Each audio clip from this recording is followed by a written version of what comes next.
Cześć, z tej strony Marek. Witam Was jak co tydzień na moim kanale o aranżacji wnętrz.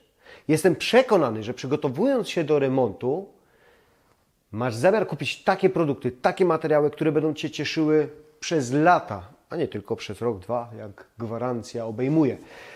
Będziesz zadowolony, że nie będziesz miał z tym za dużo pracy, a będzie wiecznie ładne i solidne. I wierzysz sprzedawcy, handlowcowi, że to, co powie, jest prawdą.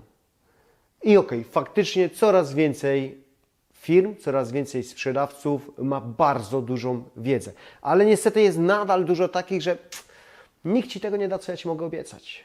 No, po prostu powiedzą wszystko, żebyście kupili to, na czym jest duży zarobek. No a później Wy się borykacie z problemami, z tym, że musicie więcej pracować przy tym. I dzisiaj powiem właśnie o 10 takich produktach, na które musicie zwrócić uwagę, albo inaczej, zastanowić się, czy warto je kupić, czy warto je zrobić, albo o co dopytać tego sprzedawcę, żeby później się cieszyć z tego i nie martwić się, że coś jest nie tak. Zanim zaczniemy, proszę naciśnij przycisk subskrypcja, dzwoneczek, jeżeli nadal tego nie zrobiłeś, tradycyjnie. Zapraszam do siebie na Instagram i TikTok.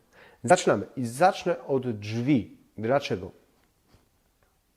Jest to mebel, który naprawdę bardzo dużo pracuje i od którego bardzo dużo zależy. Zależy komfort, jeżeli chodzi o dźwięki, ale również temperatura w domu.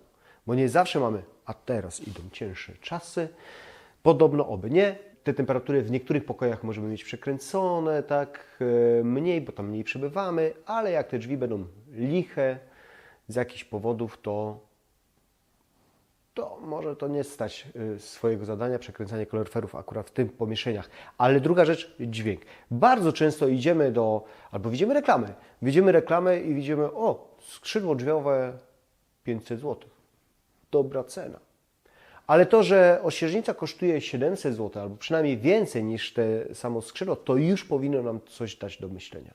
Bo co mi z tego, że ja kupię drzwi, w których jest papier, w których jest pustka, bo często jest tak, że jest pustka. Jest po prostu wypełnienie plaster miodu, albo po prostu bez wypełnienia. Słuchajcie, dźwięk żaden. No jak sobie dać to do sypialni? Proszę Was, do sypialni to już dajmy pełne. No dobra, nie zawsze musi być pełne, ale warto, żeby była tam jakaś płyta, a nie plaster miodu. Zapytajcie się tego sprzedawcy, panie, a co tam jest? Jak z dźwiękoszczelnością? Jaka okładzina na tym jest? Czy to szybko się mi nie zniszczy? Bo cena super, no fajna cena. Chociaż przy niektórych produktach, które dzisiaj powiem, cena jest wysoka, a i tak to jest do wiecie czego. Kabina prysznicowa. Słuchaj, ja już kiedyś wspominałem o tych kabinach, które robią wszystko. Po prostu wszystko. Tam jest muzyka, światełka, no, różne dźwięki wydaje nieraz bez włączania radia. No po prostu robi wszystko. Krawat wiąże, zachodzi w ciąży. No po prostu cud miód. Ale działa to zazwyczaj 2 lata. Zapytajcie się danego sprzedawcę, kupując taką kabinę, po pierwsze, jak długo jest gwarancja? Pewnie 2 lata, tak? Powiem Wam 2 lata. Ale później zapytajcie się, a gdzie w razie czego, jeżeli coś się zniszczy, jest najbliższy serwis, żeby się nie okazało, że w Hongkongu. Bo wtedy, po tych 2 latach, co z tego, że na pierwszy rzut oka, znaczy, mnie się akurat to nie podoba, te kabiny, dajcie znać, jak Wam się podobają, ale dla mnie to nie jest dzieło sztuki. Tak więc mnie się, ale dla Was, dla kogoś, kto to kupił, musiało się to podobać, tak? Więc na pierwszy rzut oka może się to podobać. Kurde, światełko jak w dyskotece jest. Jeszcze ta muzyczka leci, fajnie. Ale później rdzewieje w środku, zachodzi szać. Na tej szybie, skrzypi ten plastik. To nie tylko dotyczy takich kabin, ale zwykłych, na przykład przesuwne drzwi. Bardzo częsty problem z rolkami u góry, że one się psują. Był ten problem częsty, nawet znanego producenta, tak? I też faktycznie te części zamienne były robione w Chinach. No to normalne. I był problem z dostępnością. Druga rzecz, mamy teraz złote, czarne, różnorakie obrzeża tych kabin prysznicowych. Z czego to jest zrobione? Bo jeżeli to jest malowane, no to chyba wiecie, co z tym może się dziać. Punkt trzeci. I to jest punkt, gdzie wydacie znowu na to dużo pieniędzy, a ktoś jak wydaje sporo kasy, no to liczy, będzie super, nie? Będzie to działało i będę szczęśliwy, zadowolony przez wiele, wiele lat, no bo wydając tyle pieniędzy, no nie spodziewasz się, że możesz sobie udrękę robić. O czym mówię? O kuchni lakierowanej na wysoki połysk. Troszkę to też jeszcze jest uzależnione od koloru, ale jedni powiedzą, panie, czarny kolor to porażka, fakt. Ale drudzy powiedzą, a biały? Też ciężkie. Też ciężkie w utrzymaniu czystości. Tak naprawdę na mazach tak za bardzo nie widać, ale nie robicie kuchni lakierowanych na wysoki połysk, gdzie nie ma mazów. Są fronty lakierowane z lakierem tak zwanym no touch. I ja mówię lakierowane na wysoki połysk, ale matowe również mogą się pracować na wysokim połysku, bardziej to widać po prostu, dlatego o tym wspominam.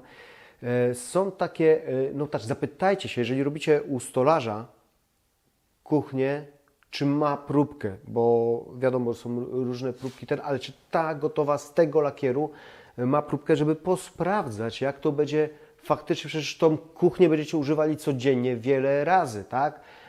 Małe rączki dzieci tak samo chętnie będą sprawdzały jakość tych frontów.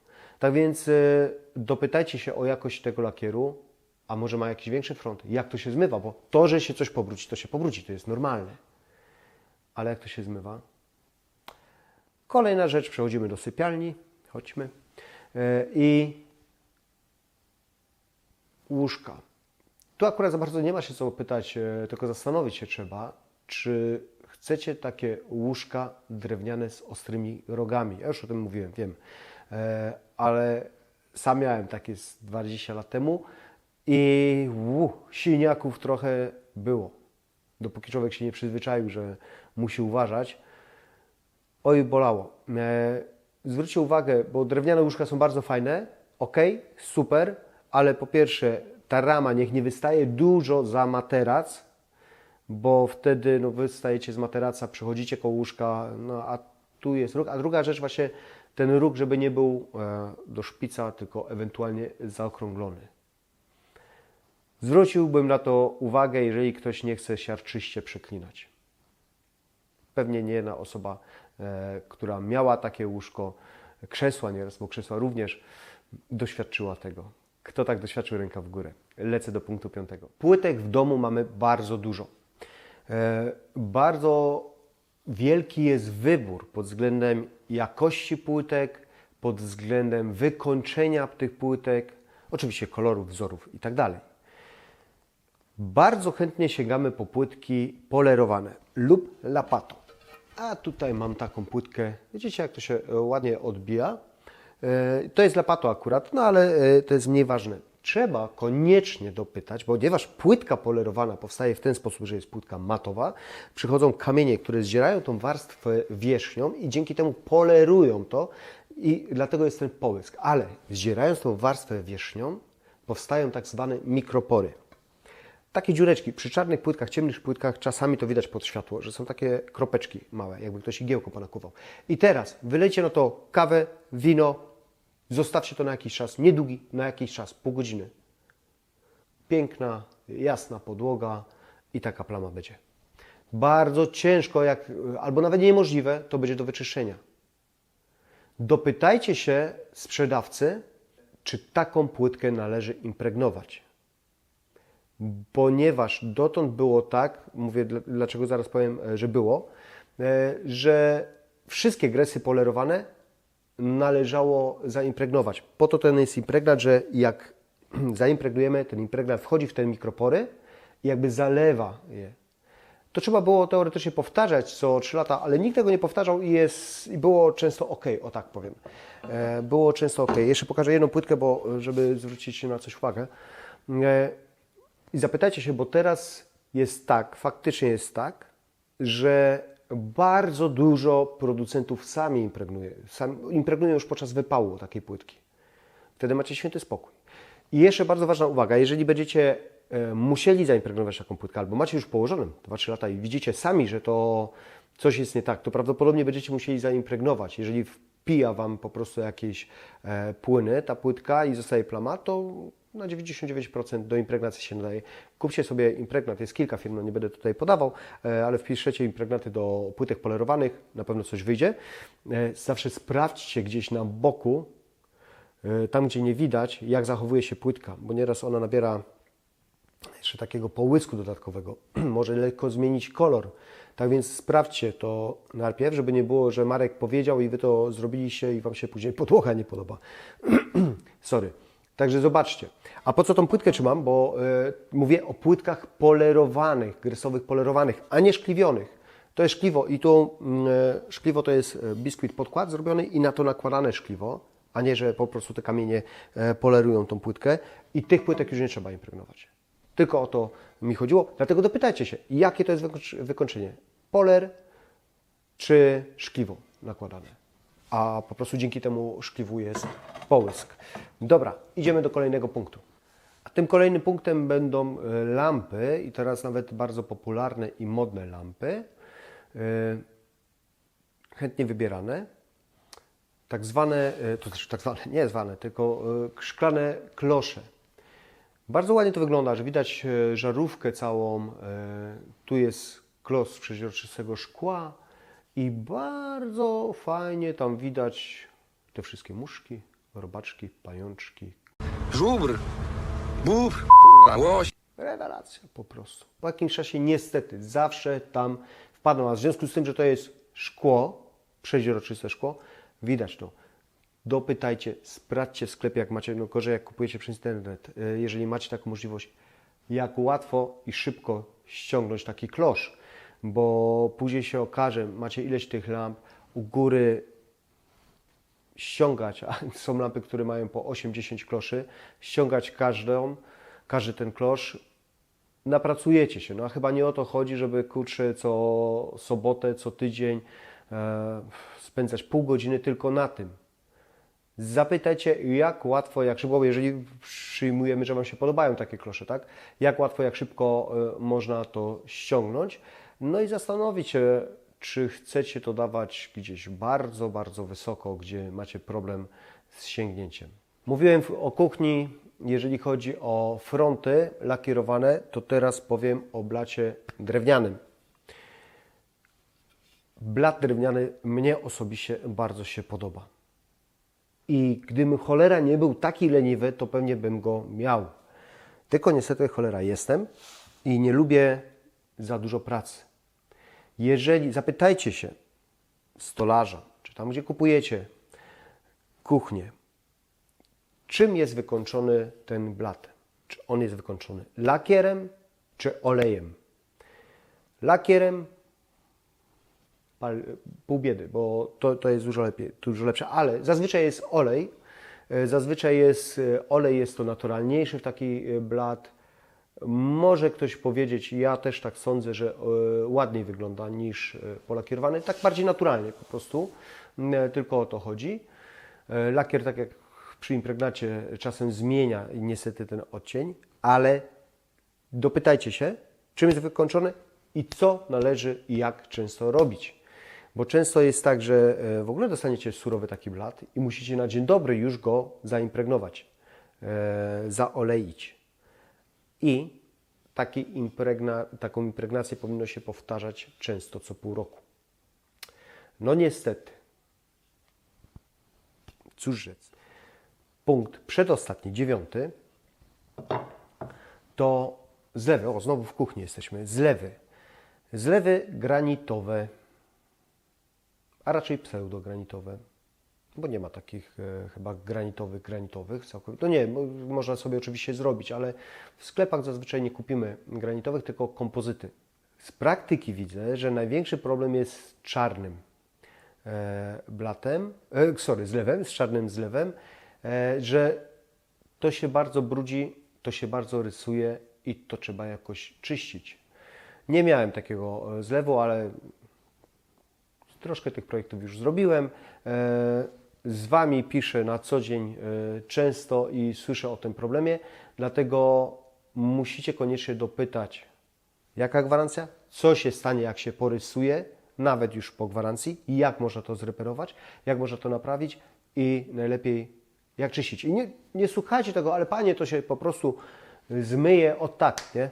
Weźmiecie szmatkę cifa, dopiero byście sobie zrobili i to zmyjecie. Nie, wszystko się brudzi, a to dosyć mocno. Tak samo jak się brudzi, punkt 10, stół szklany. Czarny jeszcze, każe, ale czarny. I tu prawdę mówiąc, cóż rzec, cóż się pytać? Chyba samego siebie. Czy chcesz się wściekać? Jeżeli chcesz się wściekać, proszę Cię bardzo, bo to naprawdę ładnie wygląda.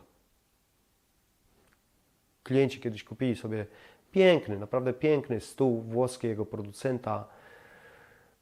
Super wyglądał, dużo kosztował, był wymieniony po roku. Mimo podkładek, mimo wszystkiego, gdzie nie było, a nie było młodsze jedno dziecko, ale już nie tak jakieś dziecko, tylko bliżej młodzieży już. Ale zapytałbym siebie, a nie sprzedawcy, ile mam czasu, zdrowia i nerwów, aby poświęcić na ten stół codziennie. Po prostu to, że super wygląda, to, że się prezentuje, oczywiście wszystko sprawa gustu, ale to, że Ci się podoba, to podoba Ci się, jak on jest ładny i czysty, a nie jak jest porysowany, upalcowany i po prostu... Tak już jest. Na szczęście, faktycznie, uważam, że faktycznie mam z tym do czynienia na co dzień. Jest bardzo dużo handlowców, sprzedawców, którzy, jasne, na pewno patrzą na rachunek ekonomiczny i na to, żeby sprzedać i zarobić, ale często to są firmy otwarte już po 20 lat i im zależy, żeby ten klient wracał. Dlatego oni doradzą bardzo dobrze, tylko Ty musisz wiedzieć, o co pytać. Bo niestety albo przemilczą, albo nie wpadną w tym momencie, żeby uprzedzić Cię o tym, tak? Tak więc cokolwiek będziesz chciał kupić, no może nie cokolwiek, tylko z tych ważniejszych rzeczy, bo tak jakby było cokolwiek, to Ty w paranoję popadniesz, ale jak będziesz chciał coś kupić takiego ważnego dla Ciebie, wpisz sobie chociaż w Google wady, zalety, na co zwrócić uwagę, o co zapytać. I idąc do tego sprzedawcy, zapytaj, z czym możesz mieć kłopot. Bo ten remont robimy raz na wiele, wiele lat czasami. I oby tak było, żeby tak było, na wiele lat. I nie chcesz męczyć się po 2 latach, że coś tu właśnie z kabiny prysznicowej odpada, skrzypi, rolka już jest pęknięta, a najbliższy serwis w Hongkongu. I co wtedy? Jak żyć? Jak żyć? Oglądać moje odcinki, subskrybować, polecać dalej, żeby dowiedzieć się więcej. Polecam wejść do mnie na Instagram i TikTok i dać łapkę w górę. A na ten moment bardzo Wam dziękuję, do zobaczenia i cześć. Jeżeli uważasz, że warto, to wesprzyj mój kanał i zostań moim mecenasem. Link do Patronite w opisie.